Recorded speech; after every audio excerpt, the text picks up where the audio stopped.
This video was made possible by CuriosityStream. When you sign up at the link in the description, you'll also get access to Nebula, the streaming video platform that RealLifeLore is a part of. Back in 2013, the world was exposed to two near catastrophes: the Harlem Shake memes and a meteor that hit Russia. The meteor was a big 20-meter wide rock that weighed the same as the Eiffel Tower, and it just so happened to blow up in the air above the Russian city of Chelyabinsk, home to over 1 million people and most of whom had dashcams that caught some pretty awesome footage. The asteroid blew up with the force of roughly 26 Hiroshima-scale atomic bombs, damaged over 7,000 buildings, and sent roughly 1,500 people to seek medical attention for their injuries. It's believed that an asteroid of this size and power randomly hits the Earth somewhere about once every 60 or so years. And while they usually hit places where nobody lives, like the oceans, they inevitably will sometimes hit a city with over 1 million people, like this one did in Chelyabinsk. While that does sound kinda bad, Earth has been absolutely slammed by some much bigger rocks in the past.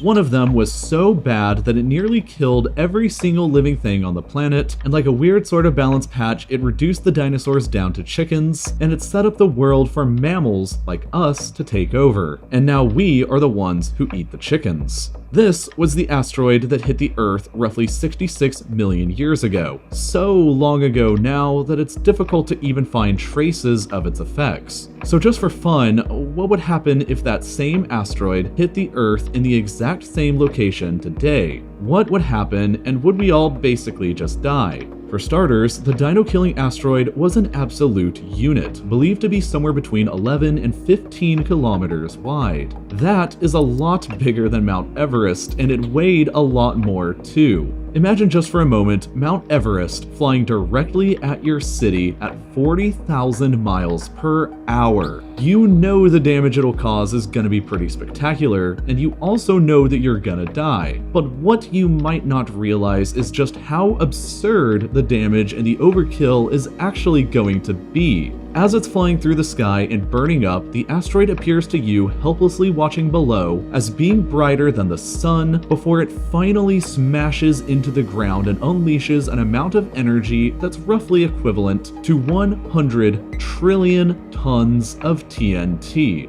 That is over 1 billion times more powerful than the atomic bomb that was dropped on Hiroshima. If you were located anywhere near enough to see that fireball in the sky before it hit the ground, you would now be dead within just a matter of seconds. Any living thing located within a 1,000 kilometer radius of the impact area would be vaporized almost immediately within seconds. If the asteroid hit Manhattan, then everything stretching out to Halifax, Indianapolis, and Charleston would be instantly annihilated. And for a European perspective, if the asteroid hit the center of London, it would instantly annihilate every living thing inside of the UK, Ireland, France, Belgium, the Netherlands, Switzerland, Germany, and Denmark. Plants, trees, and grass would spontaneously burst into flames thousands of kilometers away from the crash site due to the absurd levels of heat. Wildfires would almost immediately rage across the entire continent of the impact site. At the epicenter of the impact itself, the asteroid would have punched a massive and deep hole into the surface of the planet, 150 kilometers wide and an unbelievable 20 kilometers deep. That hole would be bigger than the big island of Hawaii and deep enough to contain Mount Everest, with another Mount Everest stacked on top, and with 3 Burj Khalifas stacked on top of that. No bunker anywhere on Earth would be capable of protecting you from that kind of overkill. On the lower end of the guesstimations from scientists that I've read, the impact would have generated a 10.1 on the Richter scale, which is more powerful than every single earthquake that's taken place on the entire planet in the past 160 years. Roughly 8 minutes after the impact, the massive amount of vaporized rock would begin raining back down onto the planet in the form of hot ash and soot that would bury bury the surface and ignite even more wildfires. Roughly 45 minutes post-impact, a sudden roar of wind would blast through the region around the impact area at over 600 miles per hour, which would scatter debris around and absolutely flatten any structure or tree that was still standing. If the asteroid hit North America again like it did 66 million years ago, then the entire continent would basically be destroyed and on fire, and all within just the first day. The chain of events set into motion from the impact, however, would probably come close to wiping out life everywhere else too.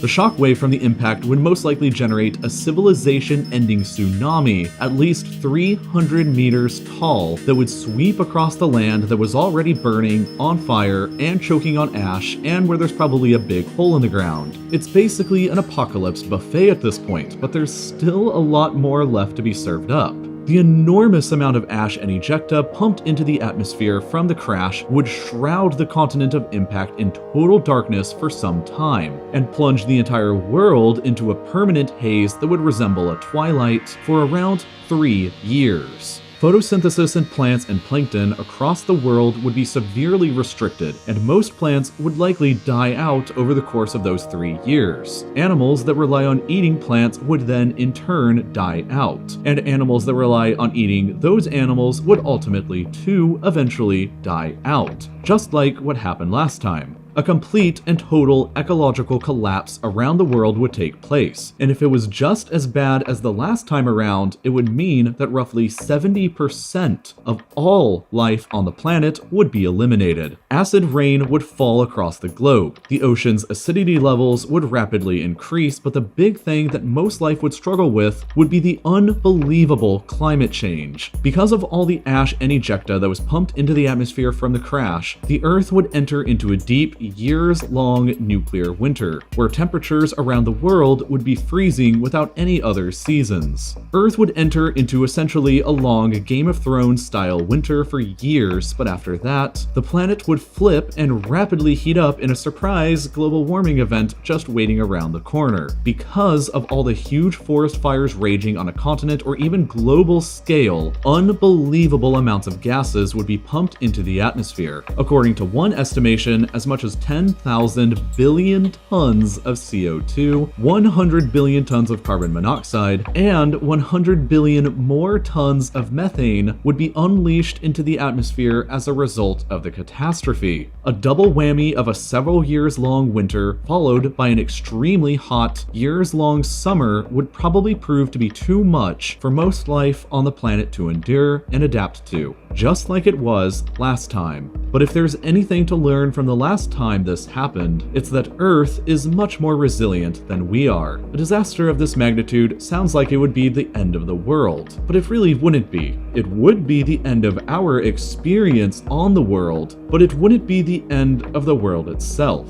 For that, it would have to take something a lot bigger and a lot scarier. Thankfully, a giant Earth-eating asteroid like this one hasn't been detected yet, so there's no real big reason to be scared. But one thing that definitely does scare me and keeps me up at night is the inherently unstable nature of every existing video platform that disincentivizes fun experimentation. I won't be surprised if this video ends up being demonetized here because I'm talking about something that could be considered a disaster. And that's why a bunch of creators, including myself, got together and founded Nebula. It's built by us to accomplish all of our hopes and dreams of an ideal video platform so that we can make the best stuff that we can in an ecosystem that actually supports us and enables us to talk about subjects that YouTube doesn't like. But the best part about Nebula is that you can get it essentially for free. CuriosityStream and Nebula have partnered together so that when you sign up for a CuriosityStream subscription, you also get a Nebula subscription included at zero extra cost. That means that you'll get Nebula, the platform built by creators themselves and home to all of our existing content ad-free, with plenty of exclusive original content like my own car show, Grand Test Auto, with an episode up there where I drive and review a Toyota Corolla among plenty of other cool cars, like a Lotus Evora and a Tesla Model S, and CuriosityStream, the well-established platform home to thousands of professionally produced documentaries and non-fiction titles for just $20 a year by signing up at curiositystream.com/reallifelore. This is the best way to support not only my channel, but dozens of other channels on YouTube, and you get to see some more awesome educational content and original shows that you won't get to see here because of the way that YouTube is. So go ahead and check it out now, and as always, thank you for watching.